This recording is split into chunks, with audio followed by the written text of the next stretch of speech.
Vakar Kėdainių Nevėžis savo aikštėje žaidė Lietuvos futbolo federacijos taurės trečiojo etapo rungtynes su Jonavos Lietuva.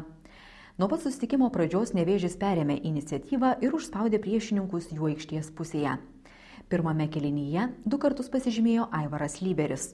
Tolimų smūgių įvartį pelnė Giga Melikišvili. Antrajame kėlinyje kėdainiečiai pelnė dar 3 įvarčius. Po kartą pasižymėjo Evaldas Kugys, Aretas Gėgžna ir Nerijus Kestenis.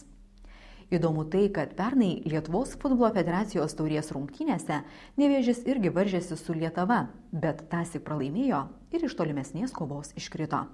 Šiemet pralaimėjimo kartėlį pajuto jonaviškiai.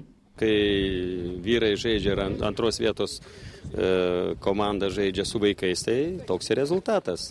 At ir visas pakomentavimas, kada važiavom čia, aš taip maždaug galvau, gal bus, kad taip apie 5 kokius praleisim, dėja praleidom 6. Komentaras toks, kad Kėdainiam noriu palinkėti sėkmės toliau. Po šios pergalės Nevėžis papuolė į Lietuvos futbolo federacijos taurės 4. etapą. Kėdainiečių vienuolikė savo tikslą pasiekė. Ištraukėm burtus taip, kad su Jonava reikėjo žaisti.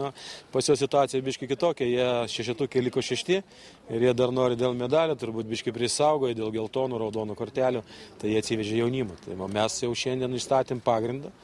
Žaidėm ir nieko, norėjom praeiti toliau tauriai. Burtai bus, gal ištrauksim aukščiausios lygos komandą, gal atvažiuos į Kėdainis ar Ekranas ar dar kažkas, pasižiūrėsim, žmonių ateis, patys pasitikrinsim, ko esame verti viską.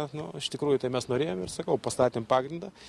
Ir buvo užduotis, reiškia, kuo greičiau įmušti įvartį. Po pirmo kėlinio 3-0, antram kėlinį uždavinys buvo dar 2 įmušti, įmušėm, man atrodo, 3, nebemačiau, gal jau 6, man atrodo, baigys. Šiaip tai, esam patenkinti, praėjom toliau. Jų problemos klubo, jų problemos mūsų, mes laimėjome, mes džiaugiamės. Reiškia, šeštadienį turim svarbės rungtynės su Šilu išvykoje, tai biški irgi atidirbinėjom. Pasižiūrėjau žaidėjus, kurie galėjo žaisti, kurie pasiruošė, šiaip neturim traumų. Išvengėm kortelių, kadangi pas mus Giga turėjo geltoną su Lipnevičiu 3. Ir jeigu tauriai gauni kortelę irgi skaičiuojas kaip čempionate, tai šiai dienai ką? 3 taškai, pergalė, kortelių neturim, traumų neprisirinkom ir ruošiamės šeštadienį.